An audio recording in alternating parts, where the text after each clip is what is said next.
checking out in Facebook? No, I haven't.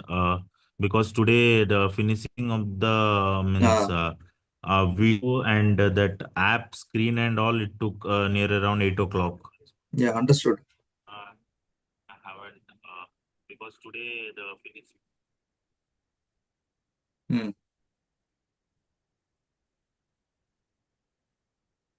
So I have done it live. It will take 2 minutes. Yeah, yeah, yeah.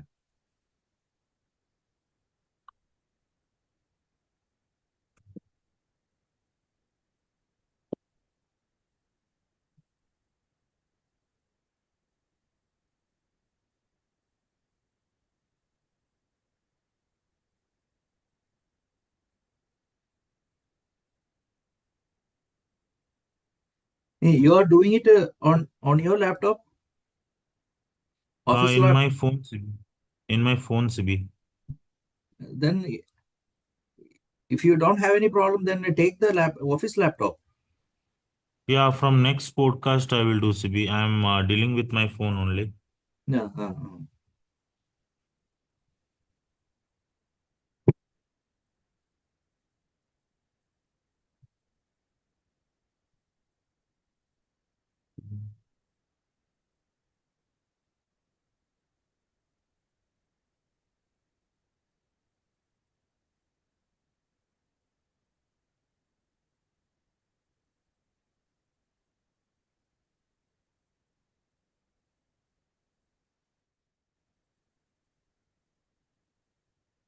Ingels.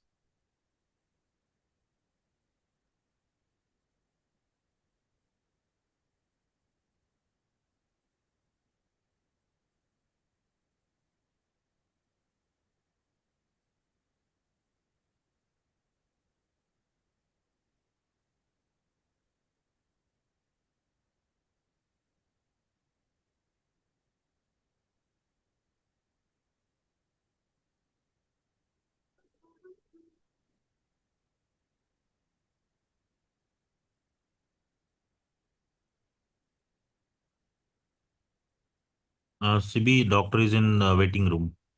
Yeah. So we'll start. So after 1 minute, I will invite or right now. Now it's all begin. Let us have a Sure. chit chat with doctor. Yeah. Uh, Fine. So CB 3, 2, 1. Yeah.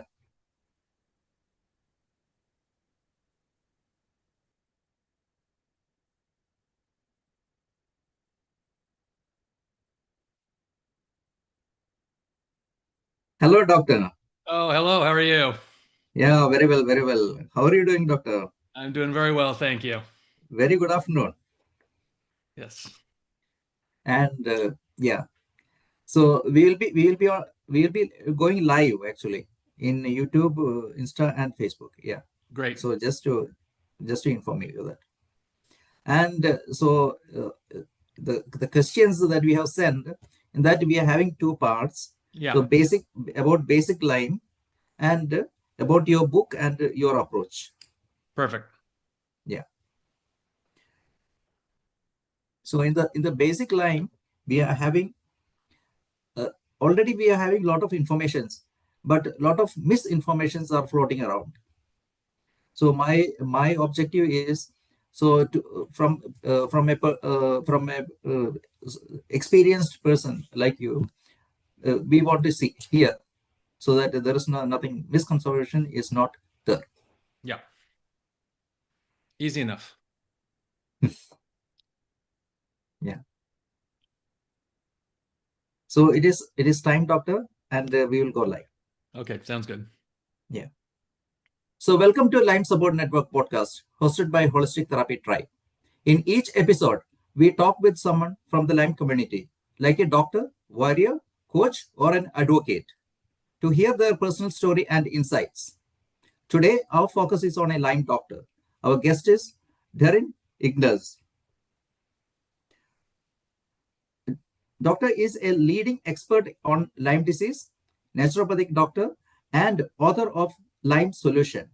After overcoming his own battle with Lyme, Dr. Ingels now helps others navigate the complexities of Lyme disease with his holistic approach to healing. In this episode, we will discuss the early signs of Lyme, practical steps to take after a bite, and his step-by-step treatment plan for recovery.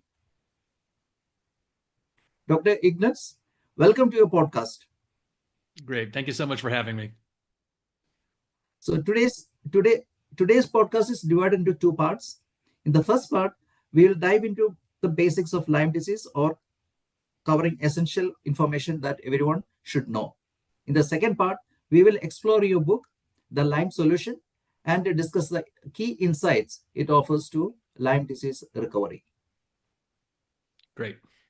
Thank you, doctor, for joining us.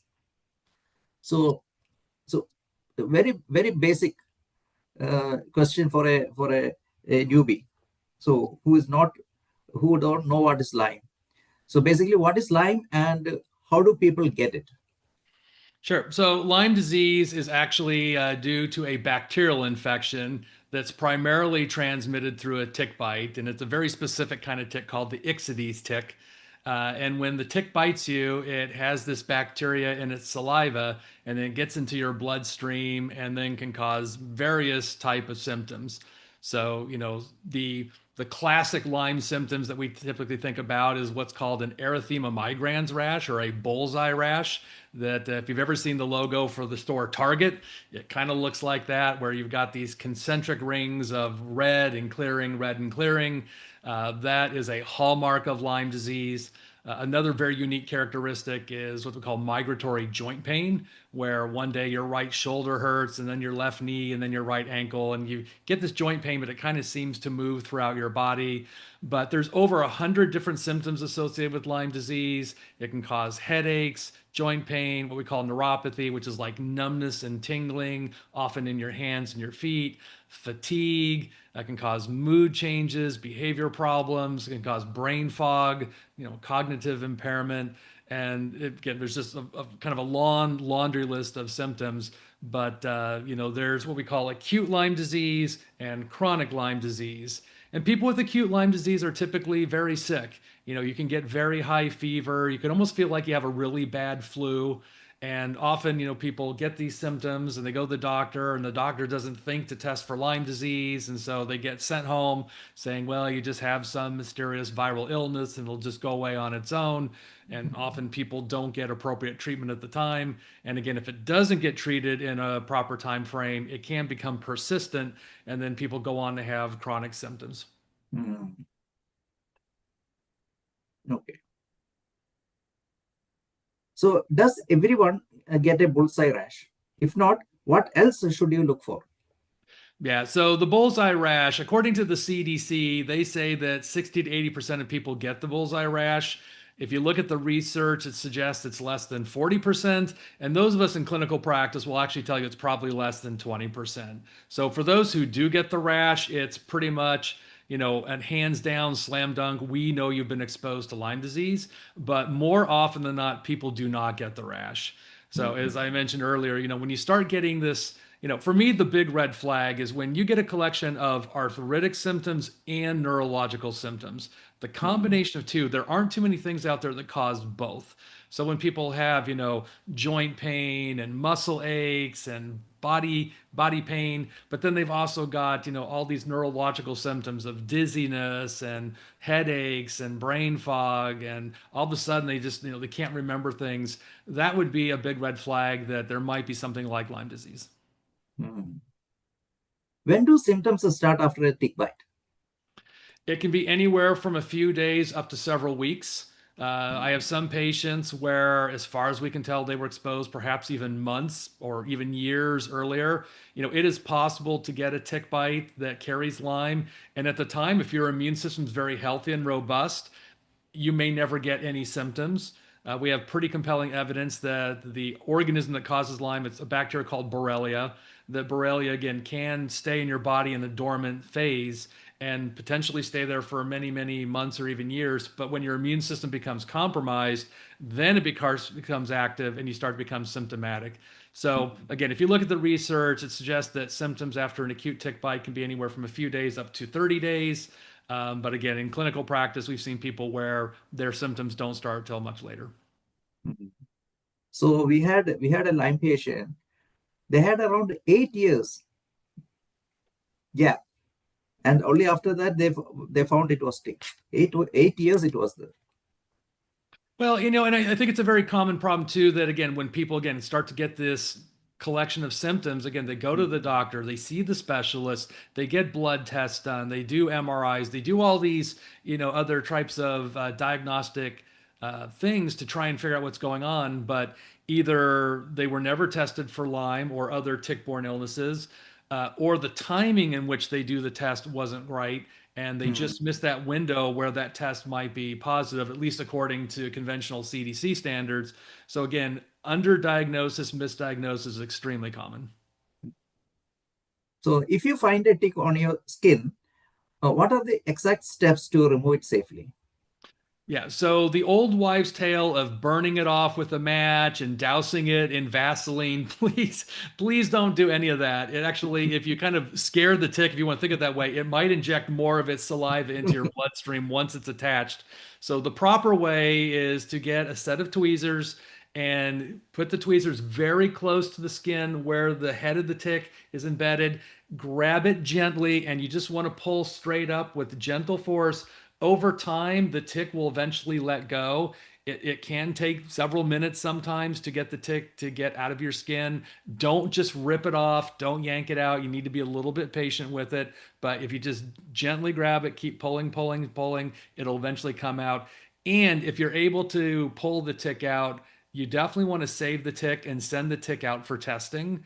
Although, again, testing isn't foolproof, there are plenty of labs around the country that will test the tick, find out if the tick carries everything or anything. And then again, it gives you and your doctor at least a chance to understand what the tick might be carrying. And so if you know it's positive for Lyme, Bartonella, Babesia, other types of infectious agents, that gives you good information to know how to proceed with treatment. So the information after the testing of the tick, so how useful it will be, or in what way it will be used? Well, I think in terms of depending on how you decide to treat it, we know that, with either antibiotics or with herbs, some antibiotics and or herbs work better for Lyme, some are better for Bartonella, some are better for Babesia. So certainly it gives us healthcare providers the opportunity to select the right thing for you. And again, sometimes it's not just Lyme. I mean, it's very common to get co-infection where it's Lyme plus Bartonella, Lyme plus Babesia, Lyme plus Mycoplasma. So, understanding what you've been exposed to, again, gives us good information to select the right antibiotic or the right herbs to start your treatment. Hmm. How long does a tick need to stay to spread the Lyme? That's a great question. And it's a bit controversial. The CDC says it needs to be on for up to 24 hours. Again, if you look at the research, it suggests that maybe 6 hours or less. But if we kind of put Lyme to the side, we certainly know that other infections can be transmitted as quickly as 15 minutes.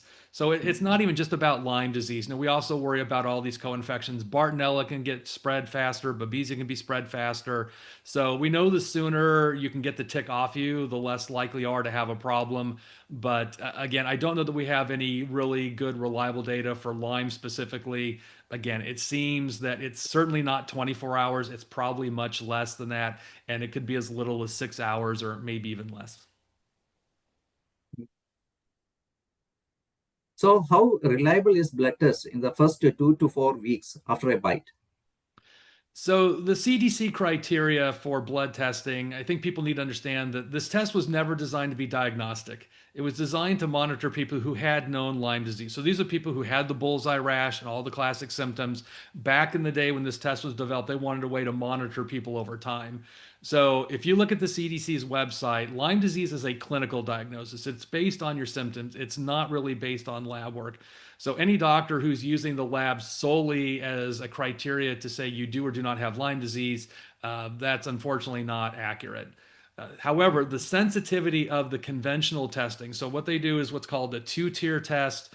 The first test is a Lyme antibody screen. If that test is positive, it reflexes to what's called the Lyme Western blot or immunoblot, which measures a bunch of different antibodies against the Lyme organism. And then again, if that test is positive, they say, okay, you have Lyme disease. We know the sensitivity of the Lyme screen is somewhere between 43 and 46% sensitive. And what that means is that it only picks up 43 to 46% of people who have Lyme disease, which means it literally misses more than half of the people who do have Lyme disease. So, unfortunately, it's not been a very accurate test. False positives are very rare, false negatives are very common. So, again, depending on when your tick bite occurred to when you're doing the testing, again, it can take up to a month to make antibodies. So, if you're doing that test anywhere in that first month after your tick bite and it's negative, it certainly doesn't mean you don't have Lyme. It could be that it's just taken that long for your immune system to generate enough antibodies to pick it up on a Yes, test. yes. So if we know that you were bit by a tick, we usually wait, a week or two to test you by blood. You could test right away, but if it's negative, you would definitely want to repeat 2 or 3 weeks later to see if it truly is negative. But again, your clinical symptoms, and particularly for people who have a known tick bite where they pulled the tick off themselves, and particularly if they're able to identify it is a deer tick, the Ixodes tick, that itself would warrant treatment. We can't wait for your antibody test to be positive. We want to treat as soon as possible. So the general rule is if you pull a tick off you, and particularly if you know it's a deer tick, we treat until proven otherwise. If an early test is negative but symptoms persist, what should the patient do next?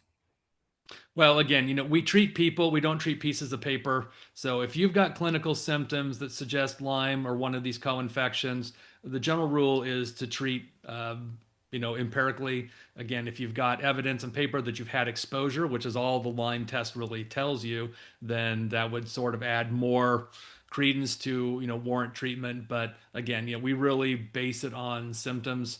And so it's great when the test comes back positive, but knowing that it's not a very sensitive test. Now, in saying that, there are some labs I think that do better testing than your conventional reference lab like Quest or LabCorp.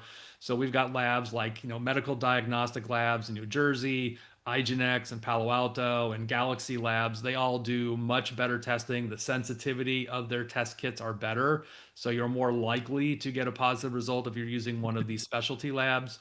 But again, most people are using the conventional reference labs in their local area. And again, false negatives just happen to be very common. So again, we treat really based on symptoms. So, what kind of doctor should someone with a new symptoms try to see first?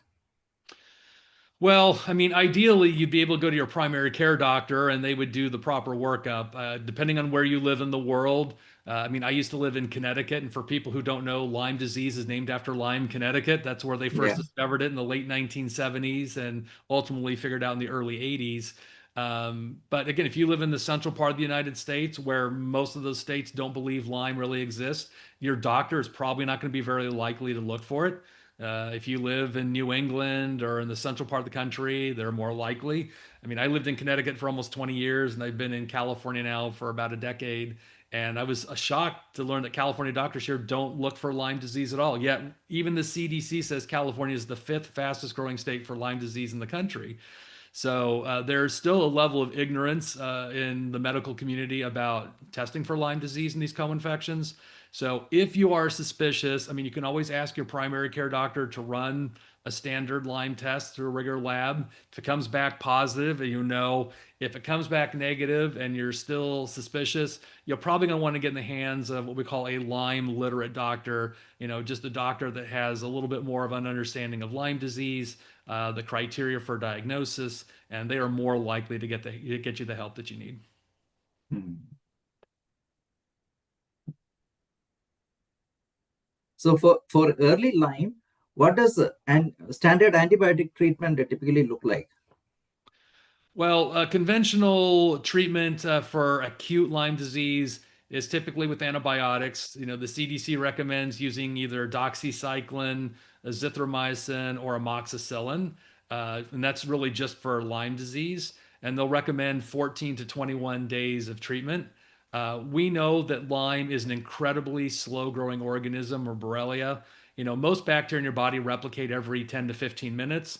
Lyme replicates every 1 to 16 days. It's incredibly Okay. slow. So the slower the growth of the organism, the best time to treat a bacteria is when it's replicating. And so the slower it replicates, there's just less opportunity to basically kill it at that phase. And depending on the antibiotic that you use, so doxycycline is the one that most doctors use, and that's what's recommended by the CDC. However, doxycycline actually doesn't kill anything. Some antibiotics work by not necessarily killing the organism, but they interfere with the organism's ability to replicate. So Oh. basically, it stops the replication, but it still depends on your immune system to get rid of the infection. So if you've got any kind of underlying immune dysfunction, your capacity to clear that organism may be compromised. And again, I don't think the government really kind of recognizes that not everyone's immune system's the same. So if you've got a drug like amoxicillin that actually does directly kill the organism, it breaks down the cell wall of the bacteria, it's a little bit of a different mechanism. So this, conventional ideology of using, one antibiotic for 14 to 21 days, most of us in the Lyme community who do a lot of this feel that that's not sufficient. The treatment is not basically appropriate and long enough. So even if you're going to use antibiotics, we usually use antibiotics in combination. We'll use an antibiotic to interfere with the replication. We'll use another antibiotic to break down the organism. And we would use it probably anywhere from 6 to 8 weeks. So it's a much longer course of treatment. So the longer the course of treatment for slow growing organisms is a better course of action. And to put this in perspective, if someone gets tuberculosis, which fortunately we don't see a lot here in the U.S. anyway, TB, Mycobacterium tuberculosis, is a very slow growing organism as well. It replicates every 15 to 20 hours. Yet doctors will give a TB patient 3 heavy duty antibiotics for 9 to 12 months. Yet they'll only give a Lyme patient antibiotics for 14 to 21 days. Yet Lyme is more slow growing than tuberculosis. So it just doesn't really make a lot of logical sense why we are so okay with just using such a short course of treatment. And we know from the research that 20% of people who get treatment for acute Lyme disease are treatment resistant, which means they go on to have persistent or chronic symptoms. And this idea of chronic Lyme disease, again, has been a bit controversial, but again, those of us in the field recognize it. We know it exists. I'm living proof. I mean, I was a chronic Lyme patient and I had been through, months and months of treatment. So it definitely does happen. We've got a lot of research corroborating that. So again, it requires often a longer course of treatment. So are there basic diet changes that can reduce inflammation for Lyme disease? Diet changes? Yeah. So that can reduce the inflammation. Yeah, I That mean, would, I learned just from my own personal experience, and then having worked with thousands of Lyme patients over the years. What I promote is really what's called an alkaline diet, and it's nothing I invented. It's been around for decades. But the idea behind it is that when you eat certain foods, as they break down in your body, they can make your cells acidic, they can make them alkaline, or they're kind of neutral. And we know from cell physiology that, with the exception of your skin, your stomach, your bladder, and for women, the vaginal area, those are very acidic to help protect against outside invaders. The rest of your body and your cells and even your bloodstream is alkaline. So the more alkaline we make your cells, it gives the cell the best opportunity to repair, to function the way it's supposed to, and ultimately reduce inflammation. And at the end of the day, a lot of the symptoms that Lyme patients experience is inflammation in the joints, inflammation in the brain, inflammation in the nerves. So as much as we can control inflammation, we can really help, control symptoms.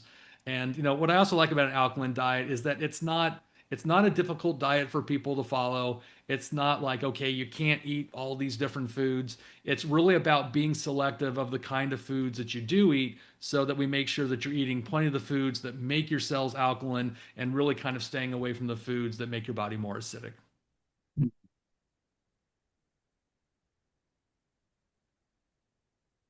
how do how do early symptoms differ from common flu and virus or common flu?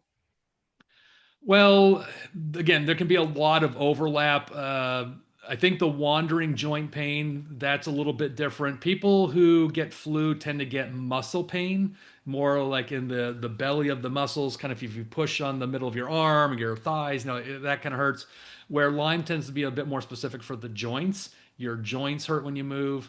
The fever associated with acute Lyme disease is often higher than what people get with the flu. Um, and the neurological impairment tends to be worse with Lyme than what you would see with the flu. When people are getting brain fog and memory problems and neuropathy, that's not typical for flu. Hmm. Flu tends to be, your fatigue, you get body aches. Those are kind of the hallmarks. And again, you get often a low grade fever. Again, when you get a higher grade fever, you got more joint pain and more neurological symptoms, especially neuropathy. That would be a bigger sign that it might be related to a tick-borne infection. So, what early signs suggest a possible co-infection? There's a lot of overlap of some of these co-infections, so that's why when we do testing, we usually test for more than just Borrelia. We test for other infections because Hmm. there is a lot of overlap in symptoms. There are a few things that are a little bit unique. For example, Bartonella can cause these things that we call tracts. They look like stretch marks on your skin, but they're completely unrelated to any kind of weight changes. And they tend to be perpendicular to the natural folds of your skin. So we see this often in some of the younger people where you'll see them across their lower back, sometimes across the hips and the buttocks area or the thighs, sometimes the shoulders. And again, it's unrelated to weight changes. That's kind of unique to Bartonella because Bartonella really likes your blood vessels and tends to cause a lot of blood vessel issues. Bartonella also tends to cause a lot of specific foot pain, and people will complain of like this burning sensation in the soles of their feet. Lyme can cause neuropathy too, but that burning in the soles of the feet is a little bit more unique to Bartonella. Babesia can cause something called air hunger, where it's not asthma, but people feel like they just can't get a deep breath, and they're just constantly trying to get more air in, and yet you can check their oxygen saturation and everything's normal. So again, it's a feeling more than a reality of something like asthma that's causing restriction in your lungs. Babesia can also cause pretty severe migraine type headaches. Although again, I when I had Lyme, I had a migraine, so again, that's not completely unique to Babesia. And then some of these other infections, there's not necessarily a lot that's unique to it. Anaplasma, Ehrlichia, Mycoplasma. Again, the symptoms are often vague and not really specific to the organism. So that's why it's important then when we're doing tick-borne testing, we are testing for the things based on your symptoms that we think you might have been exposed to. And again, depending on where you live in the world, we know that some organisms may be more prevalent than others. So you need to understand where the person lives to know the right things to test for. Are children's early symptoms different from adults? And what should parents do once they come to know the children got Lyme? Well, same thing with kids. Again, early treatment is still important. In kids, sometimes the symptoms can look a little bit different. It's not always as severe as we see in adults. Uh, but when I start to see a lot of like neurological change in children, again, when they're starting to not do well in school, their grades are following, they're complaining of headaches and fatigue. Kids generally should have a lot of energy and Hmm. be able to do normal kid kind of activities. And when all of a sudden you see this almost dramatic shift in their mood and their behavior and their energy levels, again, for me, that's a little bit of a red flag that, hey, maybe they've been exposed to something like Lyme. But again, acute Lyme disease in kids can look like adults. And again, if you see something that's going on for more than a week or two and these symptoms are persistent, again, most viral illnesses are fairly self-limiting. They go away within 7 to 10 days. But if you've got a child again that's complaining of joint pain, getting swollen joints, having neurological issues, again, that would be the time to test them for something like Lyme. What should a pregnant person do immediately if they suspect a tick bite or early Lyme? Yeah, so for women who are pregnant, we've now got good data that mothers can transmit Lyme and probably these other co-infections while they're pregnant to their baby. And if that happens, the baby can be stillborn. It can cause birth defects or it can cause serious developmental delays in their child once they are born. So, the recommendation is again to treat as early as possible. Uh, again, depending on where the mother is in the pregnancy, would kind of dictate perhaps what you do for treatment. But I think because the risk of transmission is very real and the implications can be quite devastating, I think getting early treatment while you're pregnant Although there's always a risk when you're pregnant with using any kind of antimicrobial, I think the benefits outweigh the risk. What are the top three mistakes people make in the first 14 days after suspected tick bite? Well, yeah, I don't know if I would call them mistakes. I think the biggest problem is that people just don't recognize that they might have Lyme. Again, if they didn't get the bullseye rash and they're just acutely sick, again, often they go to their doctor, they go to the ER, they don't feel well, and they just kind of get, palliative treatment and then get sent home. So, to no one's fault. You don't know what you don't know, and if you didn't see the tick and you didn't get the rash, I think it's important for people to understand that the overwhelming majority of people with Lyme disease never saw a tick, never had a rash, had no idea they ever had a tick bite. Ticks like the warm, moist areas of your body, so often they go to places that you can't easily see. I mean, I got bit on the back of my leg. I would have never had known, except as I was ready to go to the hospital, someone else noticed I had a rash on the back of my leg. I didn't see it, somebody else did. So again, if it gets behind your knee and your armpit, behind your ears and your hair, I mean, you would have no idea. So unfortunately, for acute Lyme disease, I mean, if you live in an area that's endemic for Lyme, and again, you start to get this weird collection of, neurologic and arthritic things, I would hope that your doctor would test you right away, knowing again that you might be in that window where your antibody test may not be positive. But at least they should be following up and at least checking to see if you've had that exposure. But if you live in other areas in the world where Lyme isn't necessarily known to be endemic, unfortunately, more often than not, the doctors just don't do the proper testing and you just don't get the right diagnosis. What are the most important Lyme myths to clear up? I'm sorry, the most important Lyme myths? Myths. Well, I think the biggest myth is that, 2 to 3 weeks of antibiotics is enough. For most people, it's not. I think the other myth is that Lyme isn't chronic. That's absolutely untrue. And we've now got literally millions of people in the United States alone living with chronic Lyme disease. And this myth that, it's just an easy infection to treat, it can be incredibly difficult. And so, people need to be really persistent with their treatment. You need to stay consistent. And particularly those dealing with chronic Lyme disease, up and down in your symptoms during treatment, it's very normal and expected. So you just kind of have to stay with it. Again, I can speak from my own experience. It took me really 3 years after my initial tick bite to get to a point where I felt like I was symptom free. And that was doing 9 months of antibiotics and 2+ years of herbs and a lot of other things. So you just have to be a little patient and a bit persistent to ensure that you've got your body to a good state of health that it can manage it on its own. So, what prevention steps really make a difference? Like clothing, repellents, tick checks.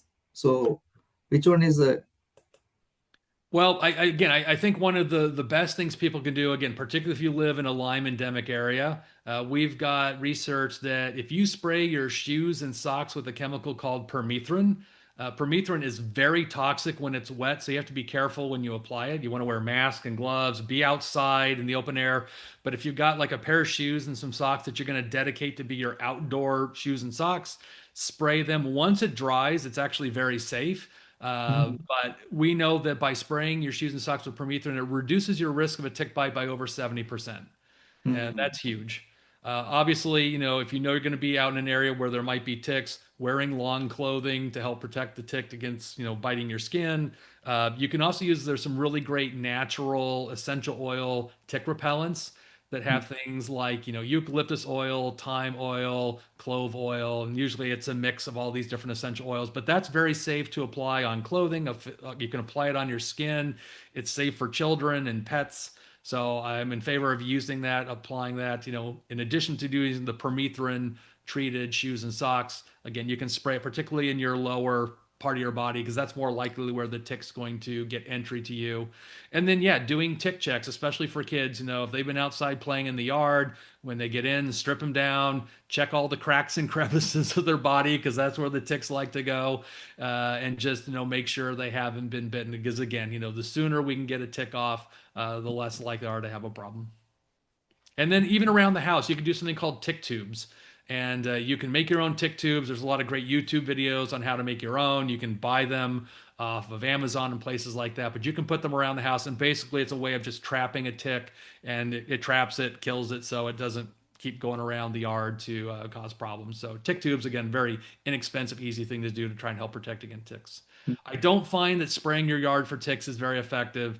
I've seen people spend lots of money in these different companies, and often the chemicals they use are very toxic. They're not safe for you, your kids, your pets, especially right after it's been applied. I don't think they work terribly well. So I would rather use these other measures to protect you and your family. If a listener suspects early Lyme today, what is your simple 48-hour action plan?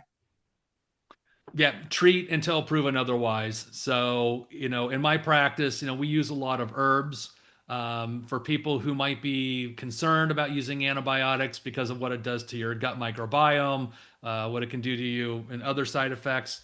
That's fine. I mean, if there isn't a time to use antibiotics, that definitely is the time to do it. So I have some people that will elect to use antibiotics again until we have an opportunity to test them, until prove otherwise. Otherwise, I think herbs work incredibly well. So I'll usually start my patients on herbs until we get an opportunity to test them to find out if they've had that exposure. Your book, The Lyme Solution, provides a step-by-step recovery plan. Could you briefly explain it? Yeah, so it's really a 5-step plan, and it's designed to kind of cover the totality of everything that Lyme does to your body, because it's really more than just treating the infection. I think Lyme is an incredibly common organism. I think a lot of people get exposed, but not everyone gets Lyme disease. So what's the difference? I think we saw this with COVID, right? There were some people that got a sniffle and other people that died. I mean, there was such a dramatic difference in reactions. If we believe that the virus was relatively the same at any one point, why were we seeing such dramatic differences in how the virus affected people? I think it's ultimately it's the terrain, it's the individual person, it's their gut health, it's their immune health, it's how well they take care of themselves, it's comorbidities. So we want to do everything else to get your body healthy, get your immune system healthy. So again, your body can manage it on its own. So it's a 5-step plan. The first step is really about diet. And as I mentioned, I promote an alkaline diet just to help, reduce acidity in the cells, get inflammation under control. And that is really the first step. The second step is the gut. Your gut is responsible for up to 80% of your immune function. So anyone who's got any kind of underlying gastrointestinal problem, chronic constipation, diarrhea, gas, bloating, whatever it might be, heartburn, reflux, if your gut isn't functioning well, there's always the possibility that you're getting leaky gut, you're getting a dysfunctional immune system. So we want to make sure that the gut is optimized and functioning well. And of course, diet and gut kind of go hand in hand, because what you put in your mouth very much is going to influence the health of your gut. So getting that squared away. The next step is targeting infection. So again, I promote primarily using herbs in my practice because I'm a naturopathic doctor by training. I have a lot of experience using herbs. I find that they are very effective at helping deal with the Lyme and all the co-infections, where we don't see this big reaction in your gut microbiome like we do with antibiotics. We know that long-term antibiotics can damage your mitochondria, which are part of the cell that literally help with cell repair and energy, and the herbs don't interfere with any of that. So we want to have a select number of herbs to target Lyme and or co-infection. The fourth step is dealing with toxicity. We know that various toxins, again, can undermine your immune system, make your cells sick or sicker. So mold, mycotoxins is probably the one thing that imitates Lyme more than anything else out there. And we find a lot of people who've been dealing with Lyme disease, if they get exposed to mold or mycotoxins, they are sicker. And again, clinically, there's a lot of overlap of symptoms of mycotoxicity and Lyme disease that's hard to differentiate one from the other. So we want to make sure that people don't have that kind of toxic exposure, that you don't have an occupation where you're around petrochemicals or pesticides, benzene, toluene, these kind of things. All these kind of chemicals, again, can be harmful to your body. So cleaning up your environment as much as you can, getting your toxic body burden down as much as possible, all helps. And then the last part is really about lifestyle. So this is sleep, This is moving your body. This is stress management. So ensuring that people get good quality sleep. When you get that deep sleep, that's when your body repairs itself. That's when you detoxify. That's when all that really good restorative stuff happens. And the more you miss of that window, the harder it is to get better. And of course, moving your body to help your lymphatic flow, to get your blood flowing. That's good for your physical and mental well-being. And when people are chronically sick, it's stressful. It's stressful on you, it's stressful on your family, stressful on your friends. So as much as you can manage your stress in whatever way that is, that's just part of the whole of getting you healthy again. So we're making sure that we kind of check all the boxes and all these different pieces, because if we only focus just on one and not the rest of them, it's just harder to get over that hump. So from your plan, which actions matter most in the first 14 days after a suspected bite? The first part really, again, is targeting the infection. The earlier we start antimicrobial therapy, start getting that organism under control, that is really our first priority before we start moving into some of these other phases. So absolutely, we need to make sure that someone's on some element of antimicrobial therapy. What simple diet do you recommend early on? Why? Well, the simple diet, I mean, it may take people a while to kind of move into an alkaline diet, and certainly will take time for that to start to shift your cell pH. The low hanging fruit is just get rid of the junk food. Anything that might make your cells more toxic and certainly isn't feeding your cells in a healthy way. Junk food, fast food, processed food, sugar, all these kind of things are a detriment to your cells, detriment to the human body.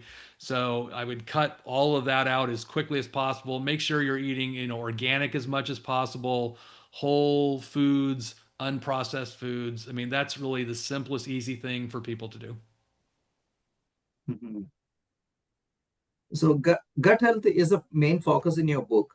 What are two simple steps anyone can take to start with?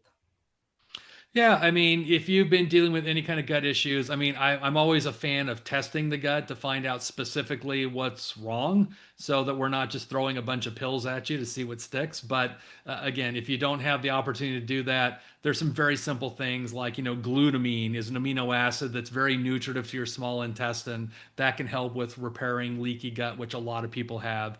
Some sort of omega-3 fatty acid, fish oil, it's anti-inflammatory, it lubricates the gut, it's important for your cell membranes. Pretty much anyone can take fish oil and it's safe. Digestive enzymes, if you've been suffering particularly from like gas and bloating and maybe constipation, that can be incredibly helpful to take with every meal to ensure that you're breaking down your food appropriately.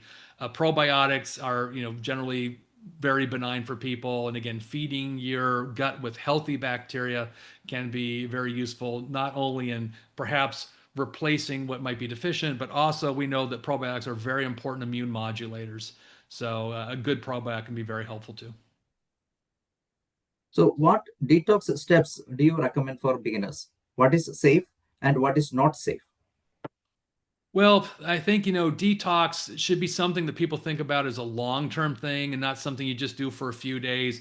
We're all exposed to toxins. I don't know, care where you live in the world, it's everywhere. So think about things that you can do on an ongoing basis to help facilitate what your body will naturally do. So the easy things, you can do things like dry brushing at home as a way to help improve your lymphatic flow. I'm a huge fan of sauna. Sauna is not always easy for people if you don't have a place to go and you don't own a sauna. However, it is probably one of the most effective ways to mobilize toxins out of tissue that doesn't involve taking a pill. So, for people who can get into a sauna, particularly an infrared sauna, it can be a very effective way to get rid of pretty much any kind of toxin, mycotoxins, pesticides, herbicides, toxic metals like lead and mercury. All of that can come out when you start sweating. So if people have the opportunity, I think that can be great. There's a lot of herbs and nutrients that can be used. Glutathione can be very helpful for a lot of people as a way to mobilize toxins out of tissue. Plus, it's a very important antioxidant in the body. We've got a lot of great herbs for like the liver and the kidneys. Milk thistle is a very popular one that can help just promote moving things through the liver a bit more readily. Red light therapy can be helpful for a lot of people. There's something called PEMF, or pulsed electromagnetic frequency, and there's different devices that can help improve circulation, help with cell repair. So again, there's a lot of different ways, but I think, people sometimes focus so much on detoxification, like what do I need to do to get all the toxins out, which is great. But the first step is limiting the toxins coming in. And that's where, again, you're being mindful about what you use in and around your home. Get rid of all the toxic cleaning chemicals, get rid of all the toxic stuff you put on your skin, shampoos and detergents and laundry soaps and all that kind of stuff. Because if you keep adding toxins in and you're trying to detoxify, it's kind of like filling up a bathtub and draining at the same time, right? It's like which process goes faster. So let's limit the influx first, and then we can focus more on getting stuff out. How do you decide when to test for co-infections versus start treatment? Well, we pretty much test for co-infections right off the bat because there's so much overlap in symptoms. Again, it would be difficult. It would be amiss if I only tested for Borrelia and didn't test for these other things. Because if Borrelia test comes back negative, it doesn't mean you haven't been exposed to Bartonella or Babesia or Mycoplasma or something else. So again, I typically test for the battery of the different co-infections that are certainly common to where the patient lives, and so we're usually testing for 4 or 5 or 6 different things that are common. And then sometimes, depending on where they are or what their occupation is, we might be testing for some of the more uncommon things. But again, that's where you kind of really need to understand where the person lives and what is prevalent in their area. But again, because of the 100 different symptoms associated with Lyme, a big chunk of those overlap with other co-infections. Again, clinically, it would be difficult to distinguish. So it's a good idea just to test from the get-go, check everything that's appropriate. And I'm not a fan of just going through and testing everybody for every single thing under the sun. That gets to be very expensive and not necessarily needed, but certainly for what they are exposed to in their area, that would be useful to check all of that. In your approach, how important is gentle exercise for recovery? Exercise? Yeah. Yeah, well, I think it's the one thing that's hard for a lot of people dealing with chronic Lyme because they're tired and their body hurts. And, every time they move, I mean, again, I can speak from my own experience. When I was in the throes of acute Lyme disease, I was really tired. I felt like my back was broken. The burning neuropathy was really uncomfortable. So it was hard to move. And I was a pretty hardcore athlete most of my younger life. And it took a while, but I found that I could stretch.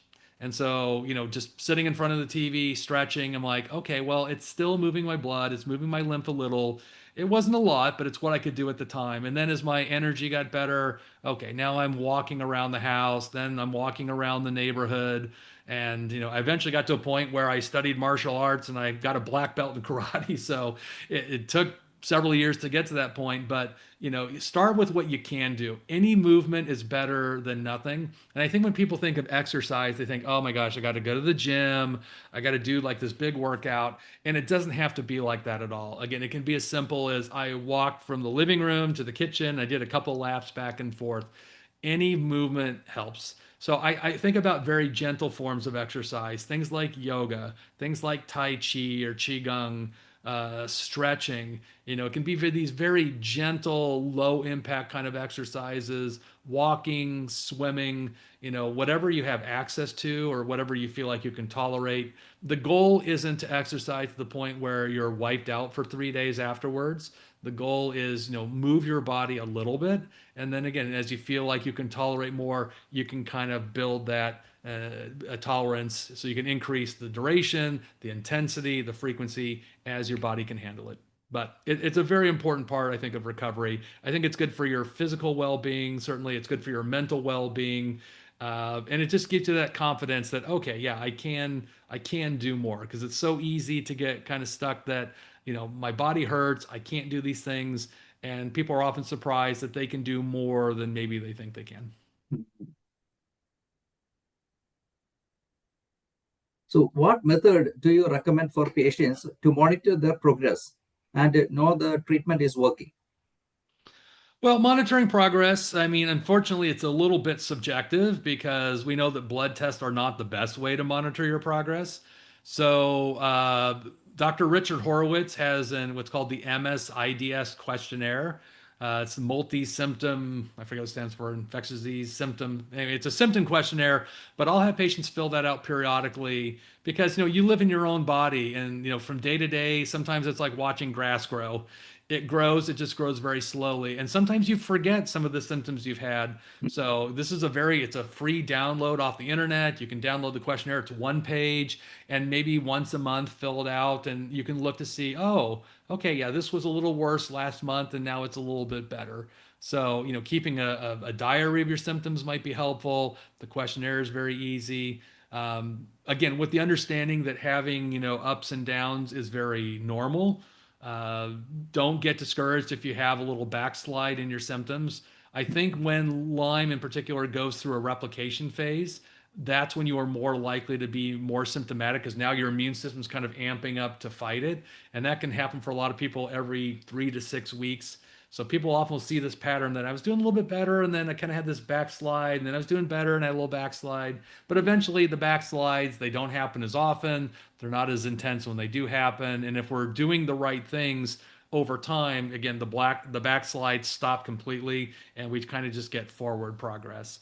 But yeah, your symptoms are ultimately going to be your best gauge on how you're doing with your treatment. So, what realistic timeline should a new patient expect with your plan? I tell everybody 6 to 18 months is typical. And I know that's a very broad window, but again, it kind of speaks to the uniqueness of the individual. Everyone's different. Your life, again, we're factoring all the things that influence your health. Some people respond very quickly. I mean, I had a woman who came to see me from Arizona years ago who had really severe neurological Lyme. And in my head, I was thinking, wow, she's kind of in for a long road. And I put her on a set of Chinese herbs. And after a month, all her symptoms were 100% gone and they never came back. Mhm. So, that was kind of the exception more than the rule. But there are some people who respond very quickly to treatment, and sometimes they're only on for a handful of months and then they feel great, and that's that. But I'd say more commonly, it's 6 to 18 months. Sometimes it's longer. I think the important thing is whatever you're doing, whether it's antibiotics, herbs, or otherwise, you need to have a realistic time frame with your practitioner of what to expect once you start a new treatment program. My expectation is I expect to see a change in 2 months. Knowing that Lyme is a slow growing organism, we should see some element of progress in 2 months. If we don't see any change at all, we're doing the wrong thing and we need to shift and do something different. But I've seen people who've been on the same treatment for 6 months, 8 months, a year, nothing's changed, and they're waiting for the magic to happen. I'm like, clearly what you're doing is not working. So 2 months is my time frame. Yeah. So, can you share one case that shows your approach from week 1 to month 3? Month one to month three. Well, one of my favorite cases, I had a woman who came to see me from South America who was diagnosed with rheumatoid arthritis, and we found out she had Lyme disease, which was probably what was causing her RA. And she had all the classic blood tests that you typically would see with someone with rheumatoid arthritis. But for like a lot of autoimmune diseases, you get a label, but you ask your doctor, well, why do I have rheumatoid arthritis? And they kind of shrug their shoulders and go, I don't know. I mean, bad luck or bad genes. And we know that Lyme and a lot of these infections can be triggers for various autoimmune diseases. So we started her on Lyme treatment. And really, in the first month, we saw a significant reduction in her joint pain. She's a runner and she was having trouble running. So she was able to start running again.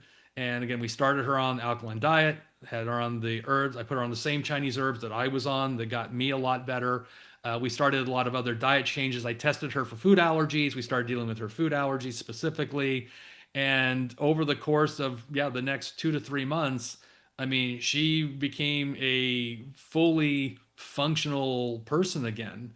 And now, interestingly, I think I saw her. It's been 8 or 9 years since I initially saw her. I just saw her maybe 3 months ago, and she's basically 100% symptom free. Very interestingly, though, her blood tests still show signs of rheumatoid arthritis, although her markers have come down tremendously from when we first met. but she has no signs of RA. She has no joint pain. She has no joint swelling. She's never been on a biologic medication to suppress her immune system, and she's functionally doing very well. So I think, again, it's one of these things where she was a highly compliant, highly motivated individual, did everything she was asked to do. And it showed pretty quickly. So, we've done various things with her over the years for various aspects of her health, but that Lyme piece got controlled pretty quickly.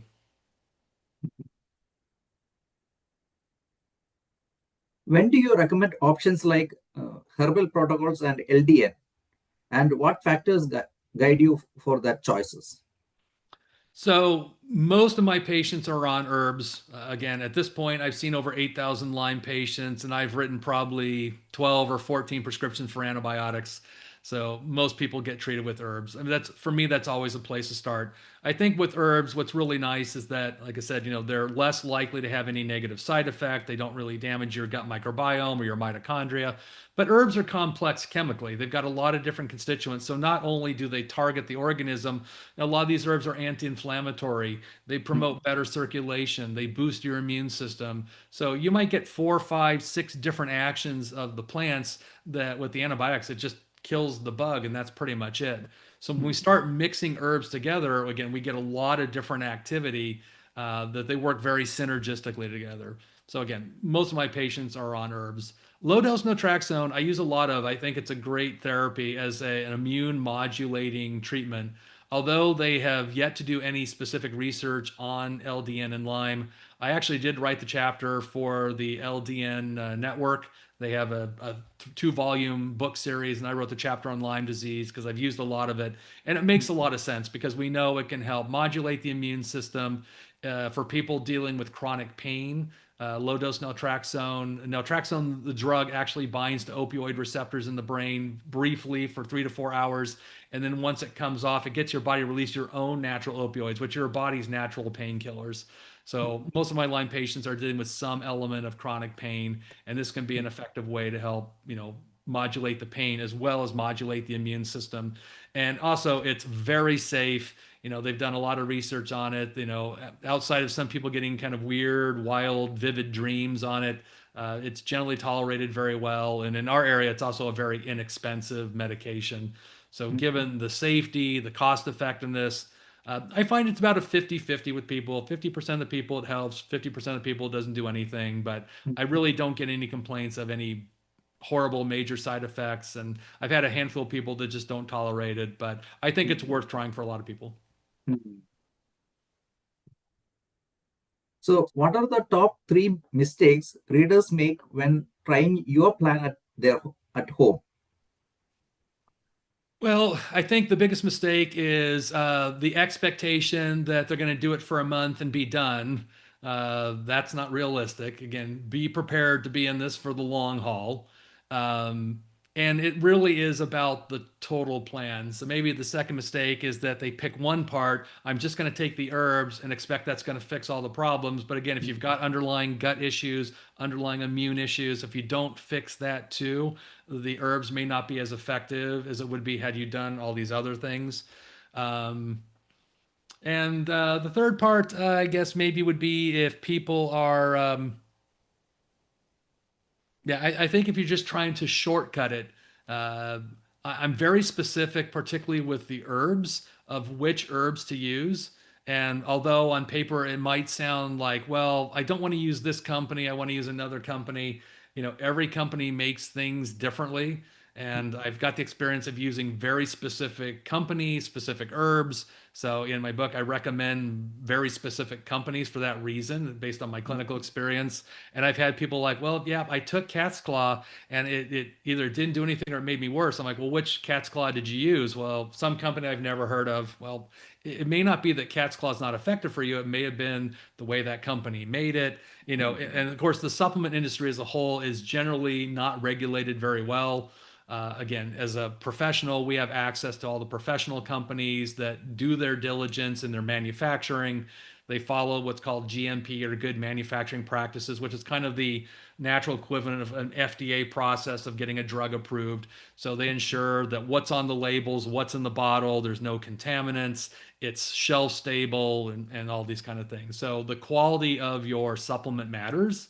And again, if you're trying to save a few bucks and you're going to Costco or some discount place to get it, and you're not getting good results, it may just be that you need to spend the money, get a professional product, and ensure that you're getting exactly what you want to make sure that the treatment has the best opportunity to work for you.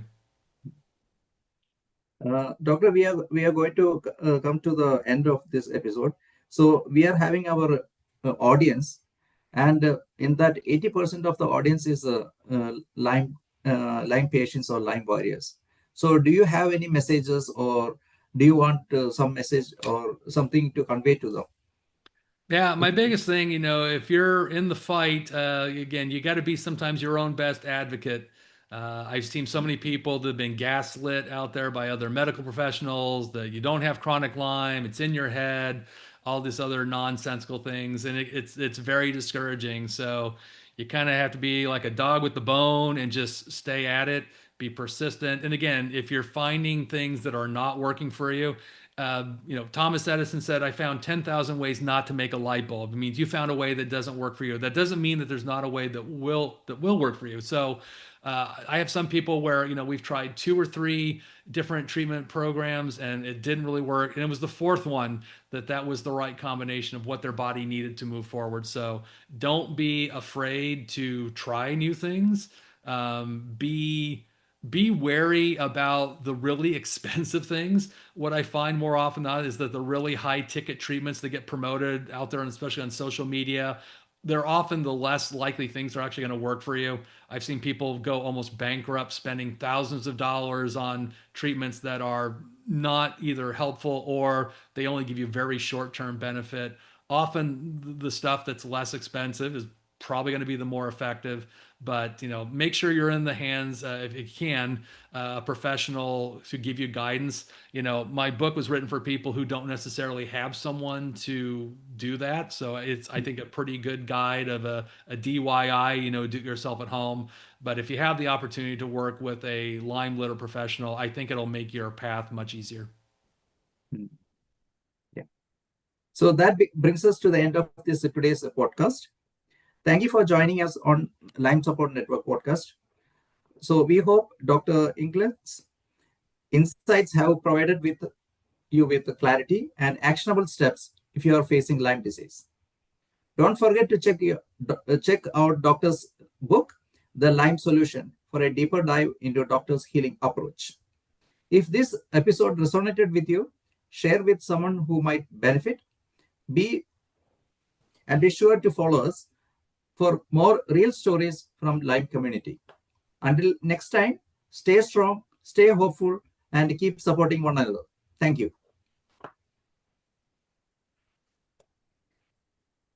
Yeah. So thank you, Doctor. So now we learned a couple of things about you, Doctor. So we want to tell you